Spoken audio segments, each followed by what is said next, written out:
Bonsoir, on se retrouve pour la suite de ce Mediapart Live et on va parler d'un sujet difficile, d'un sujet grave, puisqu'on va évoquer des mains arrachées, des visages éborgnés, des corps blessés par des lancers de grenades par des policiers ou des gendarmes ou par des tirs de flashball.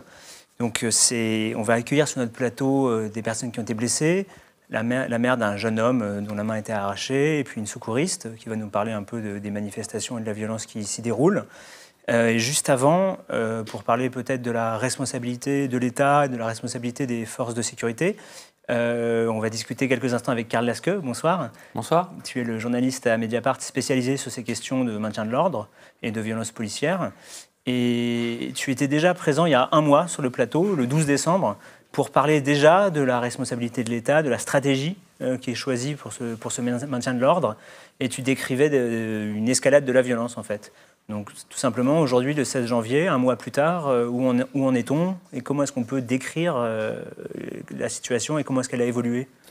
En fait, l'escalade s'est poursuivie. C'est la grande surprise, parce que c'est vrai que à l'émission précédente, donc il y a un mois, on alertait en particulier sur le fait qu'il y avait des tirs de flashball devant les lycées. Il y avait eu 5 blessés par flashball cette semaine-là. Et en fait, ça a continué. C'est-à-dire que les forces de l'ordre, j'ai envie de dire entre guillemets, ont continué à utiliser les lanceurs de balles de défense, les flashballs, les grenades, et à tel point qu'on arrive quand même à une situation finalement complètement hallucinante en termes de bilan humain et de victimes, puisque c'est de ça qu'il faut parler. Avec, en gros, il y a des estimations différentes, mais il y a une comptabilité qui a été faite par Libération il y a 2 jours, qui parle de 94 blessés graves, dont parmi les 94, 14 personnes qui ont perdu un œil, des personnes touchées dans leur grande majorité par des tirs de flashball et aussi par des grenades de GLI-F4, donc qui contiennent du TNT. Donc, simplement ça, ces chiffres donc de presque 100 personnes blessées, c'est depuis le début du mouvement des Gilets jaunes, le 17 novembre, en gros. Voilà, c'est ça. Donc c'est ça qu'il faut regarder. C'est-à-dire qu'on a en fait un bilan humain qui est plus lourd que le bilan qui a été fait, par exemple, de l'utilisation des flashballs et du lanceur de balles de défense sur 17 ans. Il y a une ONG qui s'appelle A4 qui a fait la comptabilité des blessés. Il y a 46 blessés de l'an 2000 à l'an 2017 par flashball et là on arrive en 2 mois on arrive à plus de 100 et encore on n'est pas sur des chiffres très consolidés entre guillemets, puisqu'on sait qu'il y a des centaines de blessés qui sont touchés aussi par des tirs plus légèrement avec des hématomes, etc. D'accord. Et donc comment est-ce qu'on peut expliquer ces chiffres qui sont donc inédits? Alors, ce qu'il faut pointer, ce qu'on pointait déjà, c'est qu'il y a quelque chose qui est de l'ordre de la stratégie policière, évidemment. Christophe Castaner a dit assez vite, après la manifestation, qui était une manifestation effectivement violente, avec une confrontation, un niveau de confrontation important avec les manifestants. Là, on parle de début décembre. Le 1er décembre. Ouais. Il y a eu un revirement, entre guillemets, tactique. C'est-à-dire qu'on a un ministre qui a dit, voilà, on change de stratégie, on ne reste plus statique, on va donc au contact et on va avec les instruments dont on dispose, c'est-à-dire effectivement les flashballs et les LBD. Et là, on a vu sur le terrain très très vite en fait ce changement effectivement s'opérer, c'est-à-dire qu'on a des policiers, beaucoup de policiers en civil, mais des unités aussi évidemment de gendarmes mobiles et de CRS, mais essentiellement de policiers en civil qui interviennent au fond pour disperser les manifestants plus que pour opérer, je dirais, un ciblage d'un émeutier, etc. Et là, je crois qu'on peut constater qu'il y a un complet détournement de la réglementation, de l'usage de ces armes, etc., qui prévoit quand même un certain nombre de choses. Déjà interdire le tir, les visées à la tête, totalement prescrites par le règlement. Par ailleurs, s'assurer que des tiers ne peuvent pas être touchés, c'est-à-dire que voilà, et on est avec des armes. Effectivement, j'ai amené une balle en caoutchouc. Entre guillemets, c'est plus qu'une balle en caoutchouc, c'est le projectile de la LBD. Donc il y a un socle en plastique qui part également. C'est quand même assez lourd, et ça part, c'est projeté, en plastique, quoi. Et c'est projeté à 300 km/h quand même. Hein. Donc, effectivement, le tir rapproché est extrêmement destructeur, et puis même le tir à 50 mètres, potentiellement l'est tout autant pour les yeux, enfin pour la tête, quoi, quand on est blessé à la tête. Et on peut vas-y. Ça, juste, je termine par. Et ça, c'est des choses qui ont déjà été dites, qui sont connues des autorités, puisque le défenseur des droits, l'an dernier, il y a un peu plus d'un an, avait demandé qu'on interdise, au terme d'une instruction sur la dangerosité de ces matériels destinés à servir entre guillemets de force intermédiaire, enfin d'arme intermédiaire entre le bâton et l'arme réelle. Il avait conclu qu'il fallait interdire le LBD, le flashball, dans les contextes de maintien de l'ordre, parce que dans une foule, on ne peut évidemment pas, avec ce type d'arme, les gens bougeant, les gens se déplaçant, on est nécessairement, avec ce type d'outil en main, en position de blesser un tiers. Ouais, au point où il y a quelques heures, le directeur général de la police nationale a refait une instruction officielle en direction de tous les policiers pour dire on vous rappelle que les flashballs et les lanceurs de balles de défense, donc c'est ce que tu as montré, on ne peut pas viser la tête, on ne peut pas viser de trop près. Enfin, il a rappelé ce qui sont les règles, ce que sont les règles, mais donc ça sous-entend fortement qu'ils sont conscients que les règles sont bafouées. Donc, alors on a quand même là actuellement 200 signalements qui ont été adressés à l'IGPN, donc ça donne quand même un niveau aussi de préoccupation par rapport à ça, que évidemment le patron de la police nationale ne peut ne pas connaître. Et on a, je crois, 78 enquêtes déclenchées par le parquet. Ouais, d'accord. Voilà. Donc l'autre point qui évidemment est posé aujourd'hui, c'est celui de la responsabilité politique et de l'enquête sur le phénomène, je dirais, national. Parce qu'on n'a pas que des blessés à Paris, on a des blessés effectivement à Bordeaux, à Toulouse, qu'on a invité dans le centre de la toute la France, etc. Et là, je crois qu'il faut vraiment que si nous, aux médias, on peut y contribuer, en tout cas, je crois qu'on va le faire, à ce qu'une enquête d'ensemble soit menée par une autorité indépendante. Alors, est-ce que c'est une commission d'enquête parlementaire ou un organisme international qu'il faut saisir? Mais je crois que l'autorité politique, le ministre de l'Intérieur, le Premier ministre doivent répondre à un moment donné des instructions qui sont données et des dégâts qu'elles font. Tout à fait. Alors tu parles d'instructions, on peut signaler qu'aujourd'hui tu publies un article où tu as découvert que le patron des CRS donnait pour instruction à ses troupes de sortir dans les manifestations avec, pour chaque unité, 2 fusils d'assaut, ce qui est quand même... Voilà, plus qu'inédit. Des fusils d'assaut, on n'est pas dans le lanceur de balles de défense, on est dans les armes à feu, dans les armes de guerre. Tout à fait, ça c'était la nouveauté de la dernière manifestation de samedi. Hein. Les manifestants ont vu des CRS portant un fusil d'assaut, donc avec des tandems de policiers qui faisaient un peu des rondes autour des camions. Et donc on a révélé effectivement ce téléx du patron du directeur des CRS qui a décidé d'engager ce matériel qui est évidemment par nature extrêmement délicat, manipulé et dangereux. Il a donné l'ordre à toutes les unités CRS de France de les déployer à l'occasion des manifestations Gilets jaunes. Et donc on n'est pas dans un contexte attentat, on est vraiment dans un contexte au fond de militarisation des unités de police qui interviennent, de la même manière que le ministre de l'Intérieur avait fait déployer des blindés de la gendarmerie à Paris. Donc on est dans la même dynamique, qui est une dynamique plus qu'inquiétante et qui n'est pas une dynamique de désescalade. Okay. Et on peut signaler que le ministère de l'Intérieur n'a pas répondu à tes questions sur ce point qui est quand même assez préoccupant. Et je te remercie beaucoup, Karl. On va accueillir nos invités, mais justement avant, on va regarder comment le ministre de l'Intérieur, Christophe Castaner, répond quand on lui parle des violences policières.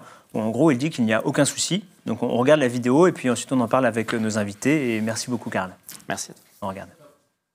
Alors par contre, en revanche, il y a des gilets jaunes qui disent aussi qu'il y a des violences commises par les forces de l'ordre. Est-ce que celles-là resteront impunies? Moi, je ne connais aucun policier, aucun gendarme qui est attaqué des gilets jaunes. Par contre, je connais des policiers et des gendarmes qui utilisent des moyens de défense de la République, de l'ordre public. Et vous savez, il n'y a pas de liberté sans ordre public. Et donc, quand elles sont effectivement acculées, elles utilisent des moyens. Mais naturellement, je n'ai jamais vu un policier ou un gendarme attaquer un manifestant ou attaquer un journaliste. À l'inverse, j'ai vu des manifestants attaquer systématiquement nos forces de sécurité et attaquer aussi des journalistes. On l'a vu dans ce département, on l'a vu dans la région, je pense aussi à eux. À ce propos, Amnesty International dénonce l'utilisation des flashballs.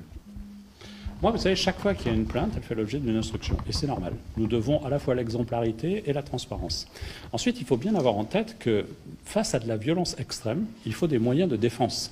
Et que le simple fait d'avoir un uniforme, pendant longtemps, a annulé la violence, parce que les gens respectaient cela. Maintenant, on a des gens qui viennent provoquer, qui viennent attaquer, qui viennent agresser, voire même tuer. Ce qui s'est passé, par exemple, sur les Champs-Élysées à l'Arc de Triomphe, et les témoignages que j'ai pu entendre, c'est la volonté de tuer nos forces de l'ordre. Donc il leur faut des moyens de défense. Il y a une doctrine d'emploi, il y a des moyens de défense proportionnés, mais si jamais c'est utilisé de façon disproportionnée, il faut des sanctions. Et là-dessus, j'attends de mes forces de l'ordre de l'exemplarité. Donc voilà pour la déclaration du ministre de l'Intérieur, Christophe Castaner. Alors, entre-temps, nos invités se sont installés. Alors, je vais les présenter. Je vais commencer par vous, Lola Villabroga. Bonsoir. Bonsoir. Vous êtes étudiante et vous avez subi un tir de flashball à Biarritz le 18 décembre. Ouais. Pendant une manifestation en marge d'un déplacement de Jean-Yves Le Drian, le ministre des Affaires étrangères. Ouais. Okay, ben, on va discuter, bien sûr. Antoine Boudinet, bonsoir. Vous êtes étudiant et vous avez perdu votre main. À la suite d'une manifestation en ramassant une grenade à Bordeaux le 8 décembre. Et donc vous avez malheureusement dû être amputé. Ouais, et c'est rien à sauver. Voilà. Mais c'était dans le cadre du mouvement des Gilets jaunes. Alors non, à la base, j'étais à la Marche pour le climat. D'accord. Et à l'époque, j'étais pas vraiment dans le mouvement des Gilets jaunes. Je ne connaissais pas je le regardais de loin. Et effectivement, depuis, j'ai appris à y aller. Mais sur ce moment-là, ouais, j'étais avec la Marche pour le climat et on s'est tous rassemblés. D'accord. C'est dans ce cadre-là. Donc, alors, le même drame est arrivé à votre fils, Dominique Pontonnier. Oui. Bonsoir. Bonsoir. Donc, votre fils, Gabriel, a aussi perdu sa main. Je regarde mes notes pour ne pas me tromper dans les dates. Non, il a été mutilé, il a perdu 3 doigts. D'accord, il a perdu 3 doigts. Et donc, c'était le 24 novembre à Paris. Vous étiez venu à Paris pour manifester. Oui. Dans le cadre du mouvement des Gilets jaunes. Tout à fait. D'accord, donc on va en parler aussi. Pour faire voir qu'il y avait des gens, en fait, puisque toutes les caméras sont fixées sur Paris. Tout à fait. Et non pas sur la province. D'accord, merci beaucoup, on va discuter. Puis pour notre dernière invitée, Anaëlle, bonsoir. Vous êtes étudiante en sociologie, mais vous êtes là parce que aussi vous êtes street medic, c'est-à-dire secouriste volontaire, dans les rues de Paris pendant les manifestations, depuis déjà plusieurs années. Depuis la loi travail. Très bien. Écoutez, est-ce que, là, on vient d'entendre le ministre de l'Intérieur dire, dire, je ne connais aucun policier, aucun gendarme qui ait attaqué un gilet jaune, et dit par ailleurs que les armes utilisées sont, je cite, des moyens de défense de la République. Alors, est-ce que l'un d'entre vous veut réagir à ces propos? Peut-être Antoine Baudinet. En vrai, évidemment, je remettrai un peu en cause le côté qu'il n'y a pas eu d'attaque faite.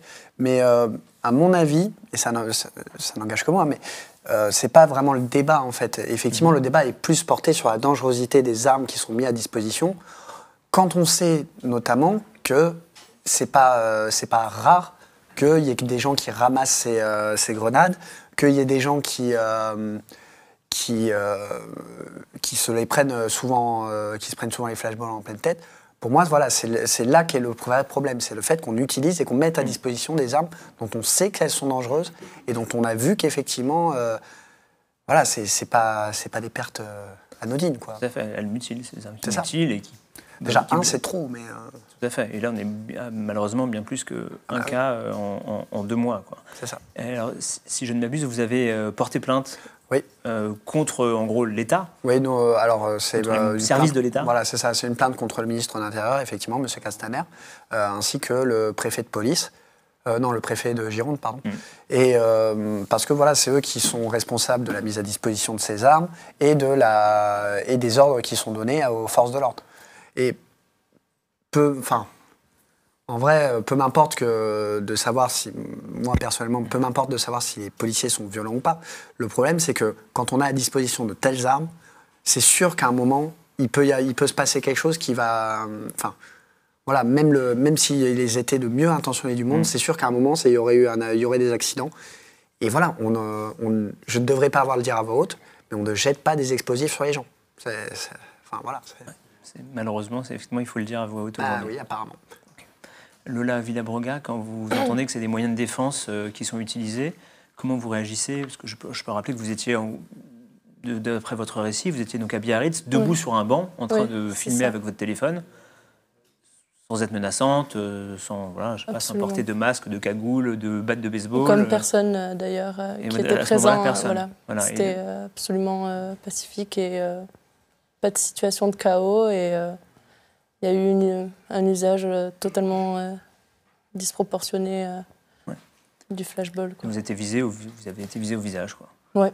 Et donc avec des fortes des fractures, plusieurs opérations, j'imagine. Triple fracture, oui, de la mâchoire et une opération pour l'instant et une future pour enlever la ferraille. Okay.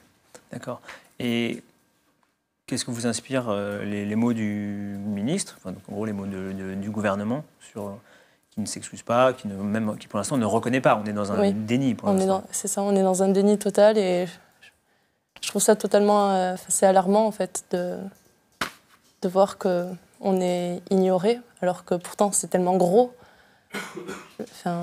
Et pour l'instant on n'a pas eu de mots de personnalité qui est censée représenter du coup. Tout à fait. C'est vrai que pendant plusieurs semaines, même dans la plupart des médias, il n'y a pas eu de récit, d'enquête sur ces faits de violence policière. Donc, les choses commencent tout doucement à bouger, il y a des articles qui arrivent, des reportages télé, donc le sujet commence à monter. Mais c'est vrai que pendant de longues semaines, c'était pas du tout au cœur de la conversation nationale, on va dire, sur ce mouvement. Absolument pas. Et alors, Dominique Pontonnier, je ne sais pas si vous souhaitez réagir quand vous entendez le ministre parler. Nous, on est allés en famille pour déjà le service public, mais aussi pour représenter des gens qui sont invisibles. Et aujourd'hui, on s'aperçoit que nous-mêmes, on est invisibles. Ouais. On est invisibles, on n'existe pas. Dans le discours officiel, vous n'apparaissez pas? Non. Enfin, je sais pas. J'ai pas l'impression. Voilà. C'est ça. C'est ça. On est des invisibles. Okay. Et... Négligeables. Tout à fait. Et Anaëlle, vous qui avez une expérience de plusieurs types de manifestations, plusieurs mouvements, comment est-ce que vous voyez ce traitement policier du maintien de l'ordre? Le traitement policier, il est inhumain. C'est-à-dire que, sans parler des déclarations du ministre, les policiers, pendant un moment, au début 2016, pendant le travail, tentaient d'avoir une forme de dialogue avec les manifestants.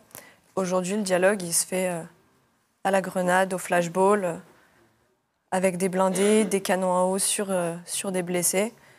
Il y a une rupture totale du dialogue, il y a un déni de la réalité qui est profond de la part du ministre et d'une partie de la classe politique.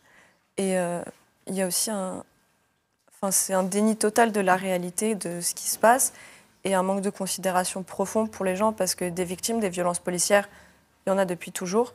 Et des victimes des violences policières en manifestation, il y en a beaucoup trop, depuis trop longtemps, avec des armes qui sont dangereuses. Ils le savent que ces armes sont dangereuses, qu'elles sont semi-létales pour le lanceur de balles de défense et que ça ne devrait pas être utilisé dans ce cadre-là et même ne pas exister tout court quand on voit les dégâts que ça fait. Je trouve que Castaner, quand il dit qu'il n'y a pas de violence policière, il est dans un déni complet de ce qui se passe et surtout, il manque de respect à tous ceux qui vivent la réalité et puis il ment à ceux qui ne voient pas cette réalité-là, ceux qui ne sont pas allés dans les manifestations, ceux qui ne regardent pas les informations, il leur ment en vendant une espèce de discours parfait où tout va bien dans le meilleur des mondes. La réalité, elle est tout autre. La réalité, c'est qu'aujourd'hui, il y a des gens qui sont mutilés, qui sont blessés, qui sont traumatisés aussi. Parce que ce qui se passe partout en France, quand il y a les gilets jaunes, pour ne parler que de ça, c'est ultra violent et c'est traumatisant aussi, sans être blessé physiquement. Psychologiquement aussi, c'est extrêmement dur à voir, à vivre, à entendre. Donc, ils ne devraient pas se permettre de dire ces choses-là. Vous êtes street medic, secouriste de volontaires, dans une manifestation à Paris depuis les contestations de la loi travail en 2016. Est-ce que vous avez vu une évolution des moyens déployés par les forces de sécurité? Totalement. Pendant la loi travail, la police utilisait majoritairement des grenades de désencerclement et des grenades lacrymogènes et beaucoup moins les flashballs. Ils étaient utilisés, il y avait des blessés au flashball, il y avait moins de tirs à la tête aussi, moins de tirs visés. Donc c'était des blessures moins graves et petit à petit, pendant la loi travail, il y a eu une augmentation de la violence de la part de la police avec l'utilisation des canons à eau et de plus en plus de grenades. Et là, pendant les Gilets jaunes, on atteint des stades inimaginables où les flashballs sont utilisés par toutes les unités, y compris des unités qui ne sont pas formées au maintien de l'ordre et à l'utilisation des flashballs, ce qui provoque de graves blessures. Et puis, les tirs sont visés. On sait que sur les LBD, il y a des viseurs. Donc, quand ils tirent dans la tête des gens, c'est visé. Donc, ça pose aussi une question politique de quel est le message derrière tout ça, de tirer dans la tête des gens qui, certains, ont élu M. Macron. Comment est-ce qu'on a fait aussi pour en arriver là, à un point où tous les samedis, il y a des gens qui se font tirer dessus, parce que c'est le cas, et il faut le dire, c'est des tirs qui sont visés, et c'est aberrant, et c'est extrêmement angoissant de savoir qu'il n'y a plus de dialogue. Le dialogue, il est rompu, il se fait par des armes. C'est quoi la suite du programme, en fait? Alors, du coup, je me tourne vers vous, Lola Villabrogga, puisque vous avez été visé à la tête par un tir de flashball ou de lanceur de balles de défense, certainement. Ouais. Est-ce que vous en savez plus sur les circonstances? Est-ce que quelqu'un vous a donné des explications? Est-ce que vous avez cherché, vous allez chercher à en savoir plus? Non, pour l'instant, au niveau de la scène et des événements, juste avant moi, un peu plus loin devant moi, à une dizaine de mètres, il y a juste un homme qui a jeté une crotte de chien sur la police en criant « Attention, grosse merde ». Et le tir est parti 5 secondes après, quoi, et directement dans ma tête. Donc le premier tir... D'accord. Et pour l'instant, vous n'avez aucun lien avec les autorités Non. Donc c'était à Biarritz, en marge d'un déplacement officiel d'un ministre, oui, une manifestation sans violence. Et vous n'avez aucun retour pour l'instant? Non, pour l'instant, aucun retour. On entend beaucoup de choses, mais voilà, pour l'instant... Il faut faire une enquête et on n'en sait pas plus sur les circonstances. Okay. Je vais revenir vers vous peut-être après, mais juste faire parler Madame Dominique Pontonnier sur la même question. Est-ce que vous avez compris ce qui est arrivé en fait? Non. Alors, à votre fils, mais à vous aussi, à son frère, à leur cousin, parce que vous étiez en groupe? Oui, donc on était en famille. Il n'y a pas que Gabriel qui a été blessé, mutilé. Il est quand même mutilé, ça lui a atteint du haut du crâne jusqu'en bien en dessous du genou. Aujourd'hui, il a subi 12 opérations, 6 entre visage et jambes et 6 de la main. Il y a eu son frère qui a été aussi blessé, qui a été aussi opéré et qui a eu du mal à se faire soigner parce que c'était difficile, parce que pour lui, c'était pas grave ce qui lui était arrivé, mon fils Florent. Et j'ai mon neveu qui, lui, refuse d'aller voir un médecin parce que ce qui arrive à Gabriel, on ne comprend pas. On ne comprend pas. On ne comprend pas qu'on puisse utiliser des armes de guerre en France en 2018, en 2019. On ne comprend pas. J'ai ma nièce qui a le tympan qui est écaillé. On ne comprend pas. D'accord. On ne comprend pas. Alors, peut-être, justement pour qu'on se réalise ce que ça veut dire être la cible d'une grenade ou d'une explosion, on ne sait pas exactement ce qui s'est passé. Vous avez bien voulu nous confier la vidéo du moment, du drame, filmé par votre autre fils. Celui qui a été blessé au pied et à la jambe, pour lequel aussi il restera un débris dans la jambe. Pour Gabriel aussi, il lui restera des débris dans le crâne. Oui, je vous ai confié une vidéo. Alors, on va en regarder quelques secondes. Je préviens, c'est des images et du son pas faciles, assez durs. Donc si vous êtes sensible ou qu'il y a des enfants ou des jeunes personnes qui regardent, c'est peut-être le moment de baisser le son pendant 30 secondes. On va regarder 20 secondes de la vidéo pour voir à quoi ça ressemble et comment un drame comme ça frappe. Donc on est à Paris le 24 novembre dans une manifestation de Gilets jaunes. Alors on regarde.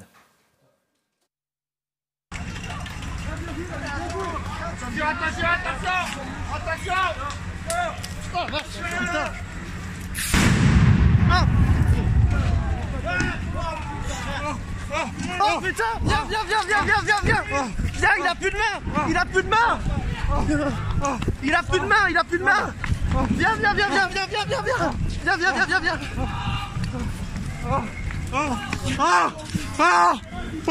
Oh putain. Voilà, ce sont vraiment c'est une séquence difficile, mais il nous paraissait important aussi de montrer, pour faire réaliser ce que ça veut dire quand on parle de blessures comme ça. Vous nous avez confié que c'est difficile pour vous de revoir ces images-là. D'entendre le son, aussi. Moi, personnellement, je suis restée bloquée boulevard Roosevelt. Je suis toujours là-bas, en fait, à attendre, je ne sais pas quoi. J'attends. Ok. Je pense que, avec nos enfants qui étaient, avec mes enfants qui étaient présents, on n'a pas encore réussi à en parler ensemble, parce que c'est trop dur, et parce que Gabriel n'est pas sorti d'affaires, et parce que c'est difficile, ouais. Bien sûr. C'est difficile pour lui, c'est difficile pour nous, c'est difficile pour notre famille, c'est difficile pour la famille un peu plus éloignée, c'est difficile pour nos amis, pour des collègues, c'est difficile pour un village, c'est difficile pour une région, c'est difficile pour tout le monde parce que c'est incompréhensible. Alors, Antoine Boudinet, vous avez été victime d'un événement à peu près similaire. Ouais, je sais exactement ce qu'il a vécu. Ce moment où effectivement on se dit j'ai plus de main, il a plus de main. Enfin, c'est 10 secondes où on se dit mais je vais me réveiller et c'est pas possible, c'est impossible. Le temps que ça prenne, moi le temps que je comprenne tout ça, j'étais déjà endormi, je me suis réveillé, j'avais plus de main, quoi. J'avais plus rien. Effectivement, ces trucs réduisent en charpie les mains, quoi. Enfin, ça ne laisse aucune chance de. C'est une boule de feu parce que quand on voit les vidéos, quand on les voit exploser sans personne autour, c'est une boule de feu qui fait à peu près cette taille-là, quoi. Enfin, on n'a aucune chance, effectivement, si on est à moins d'un mètre, de s'en sortir indemne. Et moi, j'avais pas vu cette vidéo et effectivement, ça m'a pas mal rappelé effectivement ce qui m'est arrivé. Et ça devrait pas exister. On ne devrait pas avoir des images pareilles en France, enfin. Ou ailleurs, même. Oui, exactement. Mais voilà. On peut peut-être rappeler que, en tout cas, la grenade qui a causé votre blessure, votre mutilation, donc c'est une Gli F4. Moi, c'est une Gli F4, effectivement. C'est une grenade dite assourdissante, mais bon, c'est bien plus que ça. Contient aussi de l'explosif. Qui contient du TNT, que presque seule la France utilise encore, en tout cas pour des opérations de maintien de l'ordre. Ça fait partie de l'arsenal qui est déployé avec les flashballs, avec des grenades lacrymogènes. Il y avait eu une notice qui a été passée, effectivement, comme quoi ils comptaient arrêter d'utiliser ces Gli F4, mais qu'effectivement, ils allaient attendre qu'il n'y en ait plus, quoi. Enfin, de finir vider les stocks. Donc effectivement, quand on se dit qu'on est victime de l'écologie selon Macron, c'est peut-être un peu Enfin, on l'a là, quoi. Parce que du coup, je l'ai plus là. Une ironie amère. Ouais, effectivement. Et donc vous avez décidé de porter plainte. Dans quelle, c'est quoi la démarche? Pour comprendre ce qui s'est passé, pour demander des comptes, pour faire entendre et avertir sur votre cas, pour dire que ça arrive aujourd'hui en France? Déjà, je dirais, pour pouvoir faire le deuil de ma main, il faut que je puisse me dire que ça n'a pas été pour rien, que ça a servi à quelque chose. Effectivement, si ça peut permettre... du coup, ça m'amène à mon deuxième objectif, qui est devenu mon principal, c'est de faire interdire ces grenades. Et espérons que je sois le dernier à perdre une main, qu'on soit les derniers à perdre une main sur ces trucs. Enfin, c'est... Parce que plus on serait... Enfin, on ne peut pas continuer à estropier en sachant qu'effectivement, on le sait. Je veux dire, c'est pas comme si on était et qu'il y avait moyen de remettre en cause ou quoi. Enfin, moi, effectivement, il y a des gens qui m'ont dit que c'était peut-être un explosif de manifestants manuel. En vrai, j'ai reconnu le cylindre, effectivement, de la Gliev 4. Je sais que c'est ça. Et quand j'entends que ce sont juste des armes de défense, mais pour défendre qui? C'est ça le problème. Parce que là, ils défendent qui, effectivement? Parce que il me semble qu'à une époque, les forces de l'ordre étaient aussi appelées les gardiens de la paix. Et là, pour moi, les images que j'ai vues et l'explosion que moi j'ai subie, c'est pas la paix. Enfin, on est sur des images de guerre, on est sur des blessures de guerre. Même mon chirurgien lui-même me le dit. Ils ont dû faire venir le chef de service pour qu'il m'opère parce que les autres ne savaient pas comment faire. Parce que voilà, c'est des blessures qu'on ne voit pas. Je n'ai pas été coupé par un panneau électrique ou par... ça a explosé, quoi. Tout à fait. Alors, Lola Villabroga, est-ce que vous, comme votre voisin, vous vous dites il faut que j'aille porter plainte, ou est-ce que c'est quelque chose que vous souhaitez faire ou qui est en cours? C'est quelque chose qui est en cours. Du coup, j'ai une avocate et j'attends qu'elle m'envoie la plainte rédigée pour qu'elle puisse ensuite saisir le procureur. D'accord. Et après, il faudra attendre que... Tout à fait. C'est des démarches longues. Ouais, absolument. Alors, même question que pour Antoine, pour vous, quel est le but? Est-ce que c'est une démarche un peu d'acceptation ou vraiment c'est pour faire punir le responsable? Le but, très basiquement, c'est à but personnel déjà pour justement que ça a été un instant tellement violent et incompréhensible qu'il faut qu'il soit puni, qu'il y ait une justice. Donc ça c'est pour le côté personnel et après bien sûr pousser la chose beaucoup plus loin et au général quoi et faire interdire tous ces trucs qui mutilent et qui laissent des séquelles physiques ou traumatiques à vie. Voilà, bien sûr, malheureusement bien plus que physique. Alors, je vous pose la même question, Dominique Pontonnet, sur la plainte. Est-ce que c'est une démarche qui est... si vous n'avez pas encore parlé en famille de l'événement, je ne sais pas si vous arrivez. La plainte a été déposée, on est 7, puisqu'on était 7 de la même famille. C'est une plainte pour qu'on... Enfin, je ne sais pas comment expliquer, mais... il nous est arrivé quelque chose. Il est arrivé quelque chose à mon fils qui avait choisi un métier. C'était pas quelque chose, c'était pas un conseiller d'orientation, c'était une passion. Et aujourd'hui, c'est un chaudronnier qui ne peut plus exercer. C'est quelqu'un qui, depuis l'âge de 16 ans, est apprenti, qui a le sens de l'effort, qui se levait tôt le matin, qui quelquefois marchait à pied pour aller au travail. Et ce n'est pas rien. Ce qui lui est arrivé, ce n'est pas rien. Moi, on a arrêté mon fils. On a arrêté mon fils dans son élan, dans son avenir. On l'a arrêté, stop, voilà. C'est aussi une réalité. Et à un moment donné, il faut que les gens autour de nous sachent que ce qui nous est arrivé, ce n'est pas normal. Moi, au début, je pensais que c'était une grenade, une bombe antipersonnelle. Voilà. Et vous savez quel est ce que c'était comme type de pour vous dire, je ne savais même pas ce qu'était une lacrymogène, bombe lacrymogène. Ouais. D'accord. Et vous savez toujours pas ce qui vous est au sens propre pour blesser autant de personnes en même temps, je ne pourrais pas vous dire du tout ce qui... je sais pas. Non, je sais pas.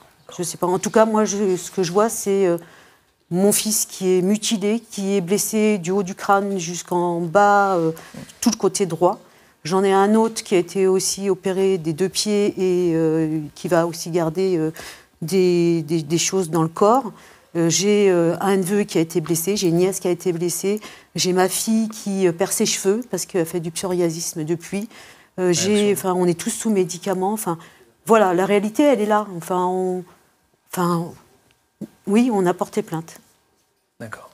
Peut-être je me tourne vers vous, Anaëlle, sur quand vous entendez ça, est-ce que vous vous dites que vous allez poursuivre dans votre vocation de secouriste et de street medic? Parce qu'on entend, il y a des séquelles physiques, mais clairement aussi psychologiques, c'est un traumatisme réel. Les blessures, oui, laissent forcément des traumatismes parce qu'on touche à l'intégrité physique des gens. Et de ce fait, ça touche aussi la personne qu'on a intérieurement. Après, quand je vois ces images-là, malheureusement, c'est des images qu'en tant que médic, on est amené à voir. Et c'est vrai que c'est très compliqué aussi de revoir encore et encore parce que ça laisse des séquelles à tout le monde. C'est pas rien, ces images. C'est ultra violent. C'est des mutilations profondes. Et on pourra rien faire pour ça. Donc c'est dur à voir. De voir que les gens portent plainte, ça fait du bien. J'espère sincèrement qu'ils obtiendront justice, qu'ils arriveront aussi à dépasser ce traumatisme parce que qu'on soit blessé, manifestant ou médic, on est tous impactés par ce qu'on voit, par ce qu'on vit, par ce qu'on entend. Et il va falloir apprendre à vivre avec ça. En tant que médic aussi, c'est pas toujours évident pour nous de faire face à ce genre de blessures parce que on ne sait pas faire. Tout à fait. Et puis vous êtes pas... J'ai eu la chance de ne jamais me retrouver face à ce genre de situation, mais je sais même pas. C'est tellement violent, ça ne devrait pas exister. Évidemment, toutes ces armes-là, elles ne devraient pas être utilisées, surtout pas dans du maintien de l'ordre. Mais maintenir quel ordre quand c'est des tirs qui sont visés, quand on s'est choisi de mutiler les gens? Tout à fait. On peut peut-être dire que vous êtes street medic, secouriste volontaire, mais vous n'êtes pas médecin. Je ne suis pas médecin, je suis pas... Je peux vous demander pourquoi vous avez choisi cette occupation pendant les manifestations? Moi, j'ai commencé pendant la loi travail dans les manifs lycéennes parce que justement, il y avait déjà des blessés, bien moins graves, mais des blessés quand même, et personne. Donc moi, j'ai des diplômes de secourisme, et du coup, je me suis dit, mais on ne peut pas laisser les gens comme ça, avec des hématomes, avec des plaies ouvertes. Et du coup, j'ai rencontré les médics dans les manifs syndicales de la loi travail. Et de ce fait-là, je suis devenue médic. Et j'aimerais me dire qu'un jour, il n'y en aura plus besoin dans les manifestations. Sauf qu'aujourd'hui, ce n'est pas le cas. Et entre le début de la loi travail et les Gilets jaunes maintenant, il y a eu de plus en plus de blessés, mais aussi de plus en plus de médics ou de gens qui viennent avec du matériel de premier secours. Et c'est à la fois très rassurant de savoir que les gens prennent conscience du danger que c'est, parce que clairement, aujourd'hui, il y a un danger quand on est en manifestation, mais aussi qui se soutiennent et des gens qu'on ne connaît ni d'Adam ni d'Ève, qui viennent nous apporter du matériel, que ce soit des compresses ou quoi. Ça fait plaisir, mais en même temps, ça fait peur de se dire que finalement, on va manifester, mais quelque part, on risque aussi notre vie et notre intégrité physique. Et quand Castaner dit qu'il n'y a pas de blessés, qu'il n'y a pas de violence, preuve en est, ouvrons les yeux, regardons ce qui se passe, et la réalité est tout autre que ce qu'ils disent. Allez-y, je voudrais réagir effectivement quand Gabriel a été mutilé. Il y a un homme qui est arrivé et qui a ouvert son sac à dos, qui avait le temps que je calme Gabriel, lui a ouvert son sac à dos et il a sorti des compresses. Et effectivement, il a fait en sorte de pouvoir mettre des compresses sur la main de Gabriel. Il y avait quelqu'un d'autre. Moi, j'ai voulu faire un garrot parce que ce qui me paraissait le mieux. A priori, il ne fallait pas faire de garrot. Et heureusement qu'ils étaient là, en fait. Heureusement, réellement. Parce que, et c'est, à un moment donné, il y a eu cette aide et c'est comme si elle tombait. Je trouve que c'était exceptionnel ce que ce monsieur, réellement, ce que cet homme a pu faire et a apporté. C'était des compresses, c'était faire un soin. Et à un moment donné, il a dit bon, voilà, maintenant il faut bouger parce que c'est vital. Et c'était important, en fait, à un moment donné, qu'il puisse prendre le relais et qu'il soit là avec ses compresses. Et en même temps, il risquait peut-être, parce que pendant ce temps-là, il y avait encore des bombes lacrymogènes qui nous tombaient dessus. Il y avait des gens qui se courbaient le dos pour pouvoir, qui recevaient pour protéger Gabriel. On était et heureusement que cet homme, réellement, il était là et qu'il a pris. Et je lui dirai jamais assez merci, mais tout ce que je dois dire merci, mais lui, il a été le premier et merci. J'espère que le médic qui l'a pris en charge entendra votre message. Après, nous, on fait ça parce que finalement, c'est devenu nécessaire, en fait, d'être là et de pouvoir, pas soigner, mais juste apporter les premiers soins en attendant que des médecins puissent justement soigner les gens. Et voilà, après, oui, on ne fait pas ça pour la reconnaissance ou quoi.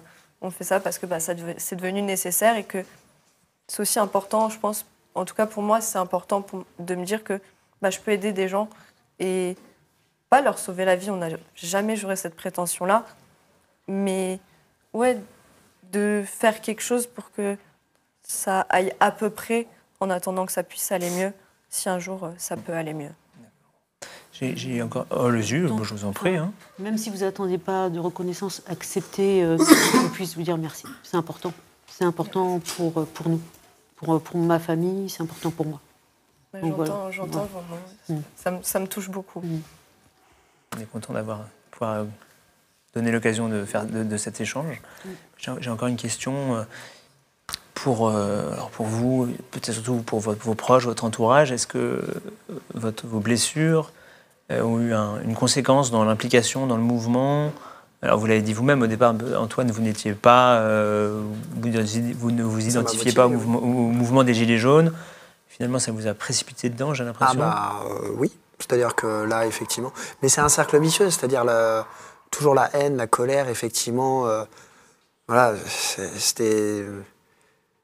Oui, ils m'ont poussé effectivement à me révolter encore plus.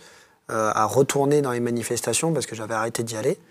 Et oui, j'irai jusqu'au bout pour avoir justice et pour que toutes les personnes qui ont subi des choses similaires puissent avoir justice et puissent savoir que ça ne se fera plus et qu'il faut que ça va s'arrêter. Et vous-même, Lola, je ne sais pas si vous du coup, vous suivez le mouvement ou si vos proches ou vos amis, quel a été l'impact, l'effet de cette blessure terrible qui vous arrive?